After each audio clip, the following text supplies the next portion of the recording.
হর হর মহাদেব, জয় বাবা ভোলেনাথ, জয় বাবা কেদারনাথ। 15ই জুলাই আমরা কেদারনাথ রওনা করেছিলাম, 16ই জুলাই দর্শন করেছিলাম। সোনপ্রয়াগ থেকে আমাদের যাত্রা শুরু হয়েছিল। এখান থেকে গাড়ি নিয়ে আমাদেরকে গৌরীকুণ্ড যেতে হবে। ওপারে দেখুন লম্বা লাইন রয়েছে। বাড়িতে যারা আমার মা, কাকিমা, ঠাকুমা, দাদু দিদা রয়েছেন, তারা চলুন আমার সঙ্গে দেখে নেবেন কেদারনাথ বাবার দর্শন।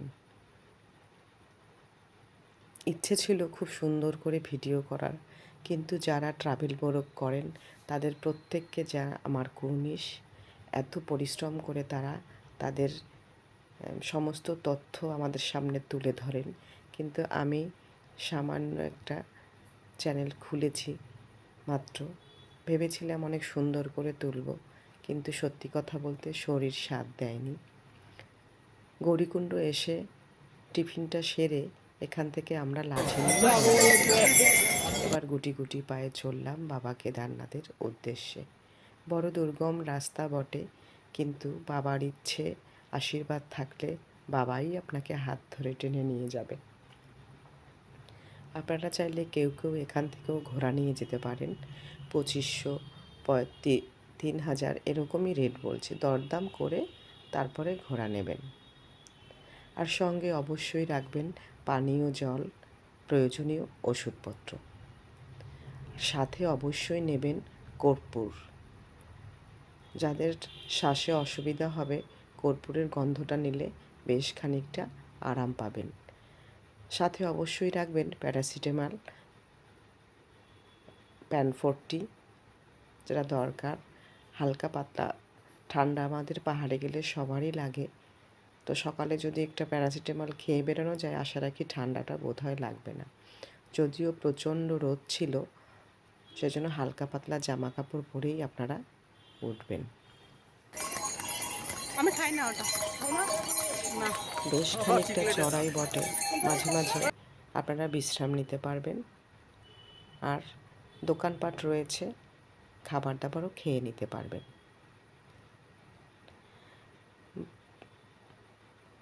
একটাই অনুরোধ করব, বাড়ি থেকে বেরিয়ে এসে যাতে সবাই সুস্থভাবে বাবার দর্শন করতে পারেন, সেজন্য বলবো খাবার জলটা অন্তত কিনে খাওয়ার চেষ্টা করবেন। শুকনো খাবার রাখবেন, সাথে কাজু কিশমিশ। বেশি ভারী ব্যাগ বহন করবেন না, তাতে প্রথম থেকে হয়তো আপনার বেশ ভালোই লাগবে, তারপর খানিকটা ওঠার পরে মনে হবে ওটাই যেন একটা বোঝা হয়ে দাঁড়িয়েছে। তাই পোশাক এমনভাবেই নেবেন যেটা ব্যবহার করতে পারবেন, হালকাও হবে, গরম হবে, ঠান্ডা লাগবে না। অবশ্যই টুপি, মাফলার এগুলো সঙ্গে রাখবেন। আর একটি জ্যাকেট, রেনকোট তো অবশ্যই, যখন তখন বৃষ্টি আসতে পারে। দিদি বলছিলেন কষ্ট হচ্ছিল আমার, তো দিদিই বললেন রাধে রাধে নাম উচ্চারণ করো, তাহলে দেখবে সমস্ত কষ্ট দূর হয়ে যাবে। ওই হাঁটার পথে যখন ক্লান্তি নেমে এসেছে, তখন মাঝে মাঝে হর হর মহাদেব, রাধে রাধে, সত্যি কথা বলতে ক্লান্তিগুলো যেন দূর হয়ে গেছে। আর যতবারই আমি ক্যামেরাটা অন করেছি ততবারে তাকাচ্ছি, আমার দু চোখ ভরে জল চলে এসেছে। জানি না এটা কেন হয়েছে, আমার এখনও গলা কাঁপছে। বাবার নাম স্মরণ করে আমাদের আস্তে আস্তে এগিয়ে যেতে হবে, ওই উপরে উঠতে হবে। আর মাঝপথে প্রাকৃতিক এই দৃশ্য, ঘোড়ার ঘণ্টার আওয়াজ, এগুলো কিন্তু মন্দ লাগে না। যদিও মাঝে মাঝে ঘোড়ার পটি, ধাক্কা এগুলো বেশ বিরক্তই বটে, কিন্তু তবু আওয়াজগুলো যেন মনে হয় অন্য একটা শক্তি দেয়। পিট্টুপুরেও আপনারা যেতে পারেন, সেখানেও 5000, 7000 এরকম রেট রয়েছে। খাড়াই ওঠার সময় লক্ষ্য করলাম অনেক বয়স্ক লোকরা হেঁটে যাচ্ছেন, আবার যারা কম বয়স তারা দেখি দিব্যি ঘোড়ায় করে চলে যাচ্ছেন। আসলে বাবাই শক্তি দেন, সাহস করে শুধু মনে বল আর ভক্তি থাকলেই বাবার কাছে পৌঁছানো যায়। পথে দেখতে পেলাম কেদারনাথ থেকে একটা ডলি নেমে এসেছে, তো একটু ছুঁয়ে দেখলাম। ভিতরে কেদারনাথের একটি মূর্তি রয়েছে। এখানে একটু শেড মতো দেওয়া রয়েছে, রাস্তায় মাঝে মাঝেই শেড দেওয়া রয়েছে বৃষ্টি এলে বিশ্রাম নেওয়ার জন্য, অপেক্ষা করার জন্য। আর ওই যে বললাম, মনে ভক্তি প্রেম থাকলেই বাবার কাছে পৌঁছানো যায়, তা না হলে সত্যি এই দুর্গম রাস্তায় আমার মতো অভাগার ওখানে পৌঁছানো সাধ্য ছিল না। অন্তত একবার হলেও জীবনে কেদারনাথ দর্শন করে আসুন বয়স থাকতে। ভাববেন বয়স হয়নি, এখন যাব না, কিন্তু না, দুর্গম রাস্তায় চেষ্টা করবেন পায়ে হেঁটেই যাওয়ার।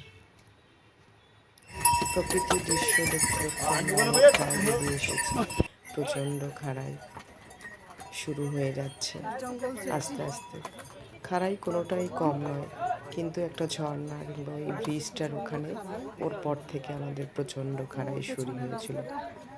পায়ের জড়তা ছাড়তে অনেকটাই দেরি হয়েছিল।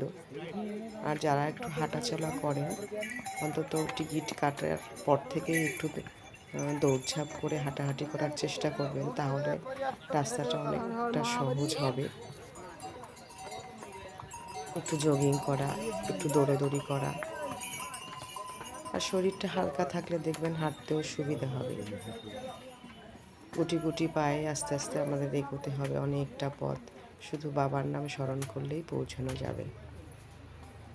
ক্যামেরা ধরার অভ্যেস আমার নেই, তাই বারবার মুখটাই আমার চলে আসছে সামনে। এ দেখুন পেছনে কতটা রাস্তা আমরা ঘুরে ঘুরে তারপরে এই অবধি এসে পৌঁছালাম। পৌঁছেই এখানে একটা ঝর্ণা দেখতে পেলাম, সবাই বেশ ছবি তুলছে, কেউ বসে বিশ্রাম নিচ্ছে। আসলে প্রকৃতির বিভিন্ন রকম দৃশ্য দেখতে দেখতে পথ চলা, এগিয়ে যাওয়া যায়। শারীরিক কষ্ট হয়, কিন্তু যখন পৌঁছাবে তখন মানসিক তৃপ্তিটাই বেশি। মাঝে মাঝে খাবার দাবার খেয়ে নেবেন। এখান থেকে বলছিলেন এখনও 13 কিলোমিটার বাকি, তাই হর হর মহাদেব বলে আমরা আবার এগিয়ে যাব। ওই যে বললাম, যতবার ক্যামেরার দিকে তাকাচ্ছি ততবারই যেন চোখ দুটো ভিজে আসছে। আর একটু এগিয়ে গিয়ে আরেকটু ঝর্ণা দেখতে পেলাম। ঝর্ণার পরেই আমরা এবার ওই ব্রিজটার ওখানে পৌঁছাবো।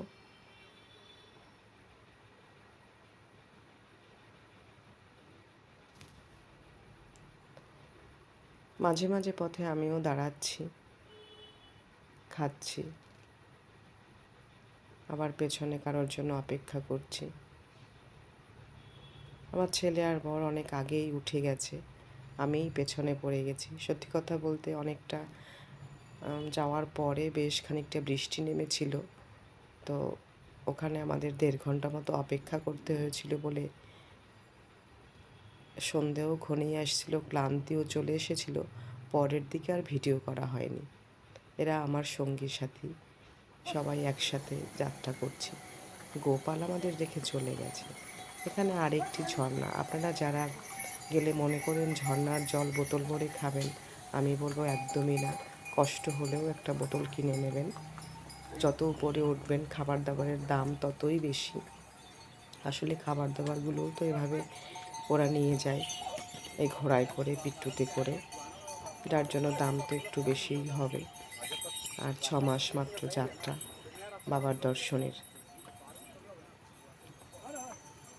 তাই ম্যাগি বলছিল 50 টাকা। আমি যদিও রাস্তায় খাইনি, খাবার দাবার সাথেই রেখেছিলাম, শুকনো বিস্কিট, জল, মুড়ি।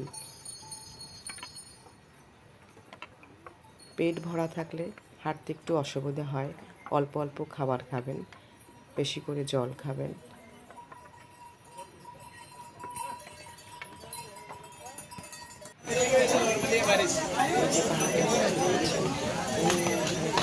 বাবার মন্দির কি কেদারনাথ যাচ্ছে, কেদারনাথ যাইবেন আবি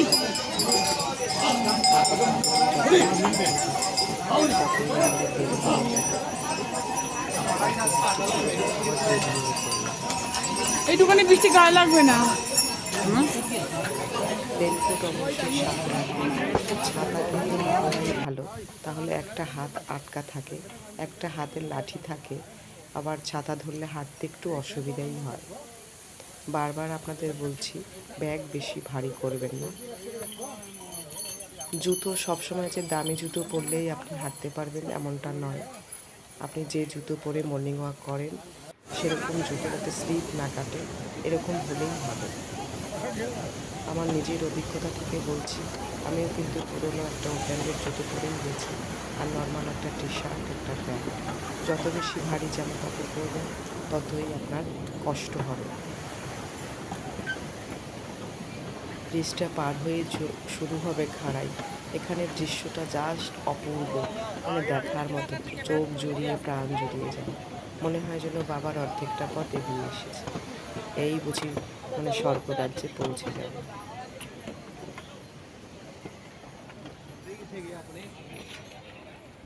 বারবার একটা কথাই বলবো, ট্রাভেল ব্লগটা যেভাবে আমাদের খুঁটিনাটি দৃশ্যগুলো তুলে ধরেন, আমি হয়তো অত সুন্দর করে তুলে ধরতে পারি না, কিন্তু তাদের প্রতি আমি সত্যি কৃতজ্ঞ। এত পরিশ্রম, এত কষ্ট করে তারা তাদের খুঁটিনাটি সমস্ত তথ্য আমাদেরকে দেন। তাই সমস্ত ব্লগারদের বলবো আমি অনেক অনেক ধন্যবাদ। আসলে ওর পরে বৃষ্টি নামার পরে আমি আর ছবি তুলতে পারছিলাম না, প্রচণ্ড কষ্ট হচ্ছিল, অন্ধকারও হয়ে গেছিলো। পৌঁছাতে পৌঁছাতে আমার রাত 10টা বেজে গেছে, যার জন্য সেখানকার আর ছবি তোলা আর হয়নি। পরের দিন সকালে বাবার এখানে পৌঁছে সমস্ত কষ্ট লাঘব হয়ে গেছে।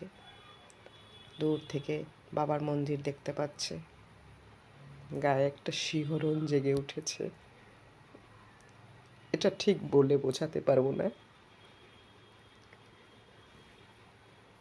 ঈশ্বরের অনুভব এক একজনের এক এক রকম। আমার অনুভবটা একটু ইমোশনাল। বহুদিনের দীর্ঘ প্রতীক্ষা। আমি বাবার কাছে যাব, সেটা বাবা আজ আমাকে সফল করেছে।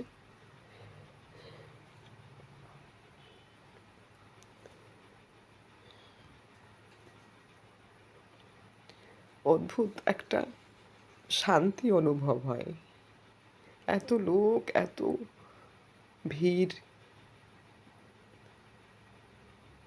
সব কিছু উপেক্ষা করে,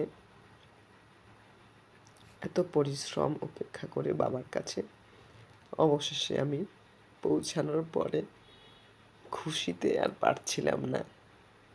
ক্যামেরা বন্দি করছিলাম বারবার নিজেকে। জানি না বাবা আর কখনো আমাকে তার কাছে নিয়ে যাবেন কিনা। চলুন ঘুরে দেখি চারিদিকটা। পেছনে এক টুকরো বরফ দেখা যাচ্ছে। নমস্কার করে আমরা একে একে উঠে গেলাম।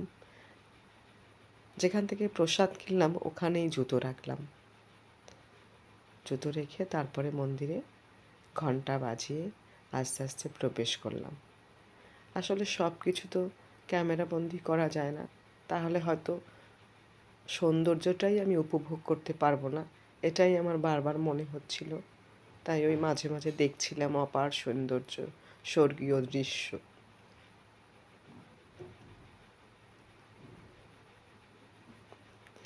একদিকে সবুজ পাহাড়, একদিকে সাদা এক টুকরো বরফ, মাঝখানে রয়েছে মন্দিরটি।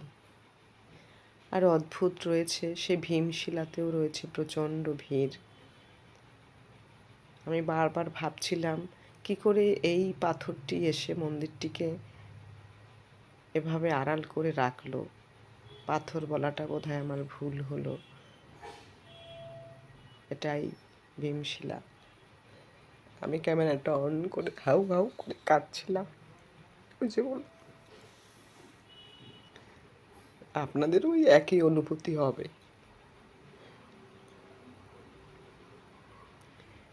তারপরে আমরা ওখানেই প্রসাদ নিয়ে আমরা আলাদা একটা লাইন করে তার তড়িঘড়ি পুজো দিয়ে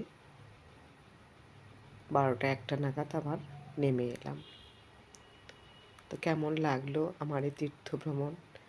কাকিমা, মাসিমা, জেঠিমা, কাকা, জ্যাঠা জেঠি যারা দেখছেন প্রত্যেকের কাছে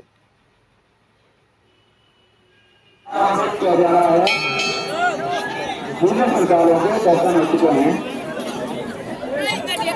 ভিডিওতে বাবার মূর্তি আমি দেখাতে পারলাম না। এই সেই ভীমশিলা, দেখুন, অদ্ভুত। ছুঁয়ে দেখে প্রণাম করে, ওই যে বললাম সব ভিডিও আমি করতে পারছি না, আমি হৃদয় থেকে অনুভব করতে চাইছিলাম, সেজন্য সব কিছু ছুঁয়ে দেখার পরে ছোট ছোট ক্লিপ নিয়ে আমি অ্যাড করে দিয়েছি। আমি যদি ভিতর থেকে এত পরিশ্রম করে যাওয়ার পর অনুভবই করতে না পারি, শুধু ভিডিও করে আমি কি করব? এত কষ্ট করে যখন এই আমার ছেলে, আমার বর টুকটাক ভিডিও করলো পেছন থেকে মন্দিরের দৃশ্য, আমি চেয়েছিলাম ওই যে বললাম বারবার ভিডিও না করে হৃদয় থেকে অনুভব করতে,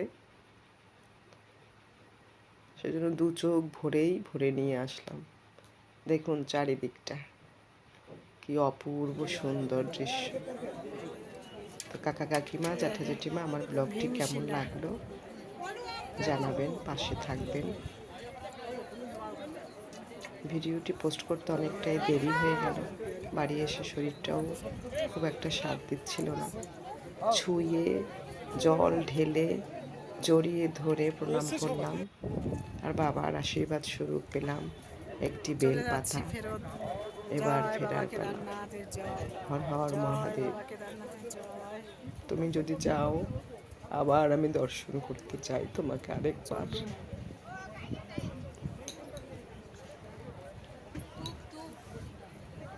রইল কিছু ছোট ছোট ক্লিপস আমার ভীমশিলাকে ছুঁয়ে প্রণাম করা, মন্দিরের পেছনের দিকটা, এই সেই বেলপাতাটি যেটি আমি বাবার কাছ থেকে পেয়েছি।